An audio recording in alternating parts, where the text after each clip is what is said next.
ಇವತ್ತು ನಮಗೆ big boss ಮನೆಯಲ್ಲಿ ನಾವು 3 ವರ್ಷನ್ ಆಫ್ ಮೋಕ್ಷಿತ್ ಅವ್ರನ್ನ ನೋಡಿದ್ವಿ. ಫಸ್ಟ್ ಪಾರ್ಟಲ್ಲಿ ಶಾಂತಿ, ಮಧ್ಯ ಪಾರ್ಟಲ್ಲಿ ಫುಲ್ ಹೈ, ಲಾಸ್ಟ್ ಪಾರ್ಟಲ್ಲಿ ಒಂದು ಜೋಶು. ಟಾಸ್ಕ್ ವಿಚಾರಕ್ಕೆ ಬಂದಾಗ, ಫಿನಾಲೆ ಅಂತ ಬಂದಾಗ, ಡೂ ಆರ್ ಡೈ ಸಿಚುವೇಶನ್ನು, ಇಷ್ಟು ಎನರ್ಜಿ, ಎಷ್ಟು ಡೆಡಿಕೇಶನು, ಆ ಥರ ಮೋಕ್ಷಿತನ ನಾನು ನೋಡೇ ಇರಲಿಲ್ಲ.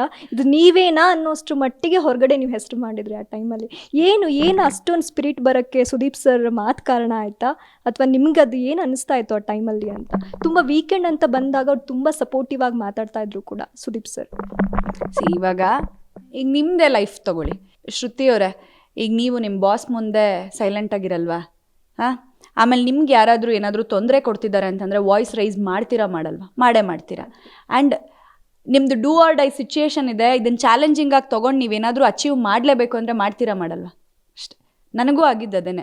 ಅಲ್ಲಿ ಮೋಕ್ಷಿತ ಅಂದರೆ ಒಬ್ಬ ಮನುಷ್ಯನಲ್ಲಿ ಏನೆಲ್ಲ ಏರಿಳಿತಗಳಿರುತ್ತೆ, ಆ ಎಲ್ಲ ಏರಿಳಿತಗಳು ನನ್ನಲ್ಲೂ ಇದೆ. ನನ್ನಲ್ಲೂ ಇತ್ತು. ಅದು ತುಂಬ ಸೈಲೆಂಟ್ ಅಂದರೆ ಯಾರೂ ತುಂಬ ಸೈಲೆಂಟಾಗಿ ಇದ್ಬಿಡೋಕ್ಕಾಗಲ್ಲ. ಸಿಚುಯೇಷನ್ಸ್ ತಕ್ಕಾಗೆ ನಾನು ರಿಯಾಕ್ಟ್ ಮಾಡಲೇಬೇಕಾಗುತ್ತೆ. ಸಿಚುಯೇಷನ್ಸ್ ತಕ್ಕಾಗೆ ನಾನು ರಿಯಾಕ್ಟ್ ಮಾಡಲಿಲ್ಲ ಅಂತಂದರೆ ಅಲ್ಲಿಗೆ ನಾನು ಫೇಕ್ ಅಂತ ಅರ್ಥ. ಮಾಡಲೇಬೇಕು. ಅಷ್ಟು ಕೋಪ ಬಂದರೂ ಅದು ಹೆಂಗೆ ಸೈಲೆಂಟಾಗಿ ಅಂತ ನಕ್ಕೊಂಡಿರೋಕ್ಕಾಗತ್ತೆ? ಆಗಲ್ಲ. ಅದು ಮಾತಾಡಲೇಬೇಕು. ಇಲ್ಲಾಂದರೆ ನಾನು ನಾಟಕ ಮಾಡ್ತಿದ್ದೀನಿ ಅಂತ. ಅದೇ ರೀತಿ ಹೋಗಿದ್ದು ಹೊಸದು, ನಂಗೆ ಅಲ್ಲಿ ಯಾರೂ ಗೊತ್ತಿಲ್ಲ, ಏನೂ ಇಲ್ಲ. ಗೌತಮಿ ಒಬ್ರು ಬಿಟ್ಟು ಇನ್ನು ಯಾರೂ ಪರಿಚಯ ಇಲ್ಲ ನನಗೆ. ನನಗೂ ಗೊತ್ತಾಗಬೇಕಾಗಿತ್ತು. ಈ ಹಿಂದೆ ನಾನು ಸೀಸನ್ಸ್ಗಳನ್ನ ನೋಡಿಲ್ಲ, ಬಿಗ್ ಬಾಸ್ನ ನೋಡಿಲ್ಲ. ಸೊ ಹಾಗಾಗಿ ತಿಳ್ಕೊಬೇಕಾಗಿತ್ತು. ಜನರನ್ನು ಫಸ್ಟ್ ನಾನು ರೀಡ್ ಮಾಡಬೇಕಾಗಿತ್ತು.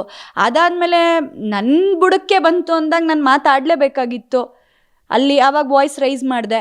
ಆ್ಯಂಡ್ ಟಾಸ್ಕ್ ಅಂತ ವಿಚಾರಕ್ಕೆ ಬಂದಾಗ ನನಗೆ ಗೊತ್ತಿರೋ ಹಾಗೆ ನಾನು ಆಲ್ಮೋಸ್ಟ್ ಎಲ್ಲ ಟಾಸ್ಕಲ್ಲೂ ನಾನು ಬೆಸ್ಟ್ ಕೊಟ್ಟಿದ್ದೀನಿ. ಯಾವುದೋ ಒಂದು 2-3 ಟಾಸ್ಕ್ಗಳಲ್ಲಿ ನಾನು ಕೊಟ್ಟಿಲ್ಲ.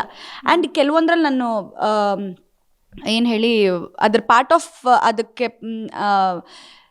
ಅಂದರೆ ಅದರಲ್ಲಿ ಭಾಗವಹಿಸೋದಕ್ಕೂ ನನಗೆ ಚಾನ್ಸ್ ಸಿಕ್ಕಿರಲಿಲ್ಲ. ಅದು ಬಿಟ್ಟರೆ ನನಗೆ ಸಿಕ್ಕಿರೋದ್ರಲ್ಲಿ ನಾನು ಆಲ್ಮೋಸ್ಟ್ ಒಂದು 80% ನಾನು ಬೆಸ್ಟ್ ಕೊಟ್ಟಿದ್ದೀನಿ ಅಂತಲೇ ನನಗೆ ಗೊತ್ತಿರೋದು. ನೀವುಗಳು ನೋಡಿರಬಹುದು, ನೋಡಿರೋರಿಗೆ ಗೊತ್ತಿರುತ್ತೆ.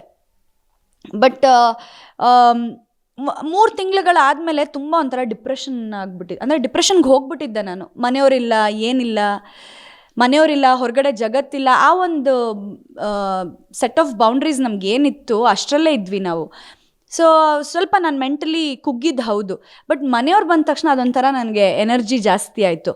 ಅದಾದಮೇಲೆ ವೀಕೆಂಡಲ್ಲಿ ಸುದೀಪ್ ಸರ್ ನನ್ನ ಬಗ್ಗೆ ಆಡಿದ್ರಲ್ಲ ಮಾತುಗಳು, ಆ ಮಾತುಗಳು ನನ್ನನ್ನು ಇನ್ನೂ ಒಂದು ಸ್ವಲ್ಪ ಬೂಸ್ಟ್ ಮಾಡ್ತು.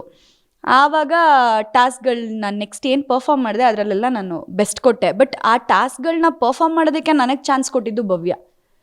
ಅವ್ರು ನನಗೆ ಚಾನ್ಸ್ ಕೊಟ್ಟಿರಲಿಲ್ಲ, ಅವ್ರು ನನ್ನನ್ನು ಚೂಸ್ ಮಾಡಿರಲಿಲ್ಲ ಅಂದಿದ್ದಿದ್ರೆ ಖಂಡಿತ ಅದು ಆಗ್ತಾ ಇರಲಿಲ್ಲ.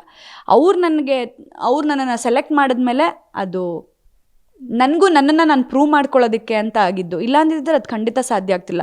ಸೊ ಈ ಲಾಸ್ಟ್ ವೀಕ್ದು ಏನಿದೆ, ನಾನು ಆ ಕ್ರೆಡಿಟ್ಸ್ ಭವ್ಯ ಅವ್ರಿಗೆ ಫಸ್ಟ್ ಕೊಡೋದು. ಯಾಕೆಂದ್ರೆ ಭವ್ಯ ಅವ್ರು ಫಸ್ಟ್ ಚೂಸ್ ಮಾಡಿದ್ಮೇಲೆ ಮಿಕ್ಕಿದವರೆಲ್ಲರೂ ನನ್ನ ಚೂಸ್ ಮಾಡಿದ್ದು. ಭವ್ಯ ಮಾಡಿಲ್ಲದೆ ಇದ್ದಿದ್ದರೆ ಅದು ಗೊತ್ತಿಲ್ಲ.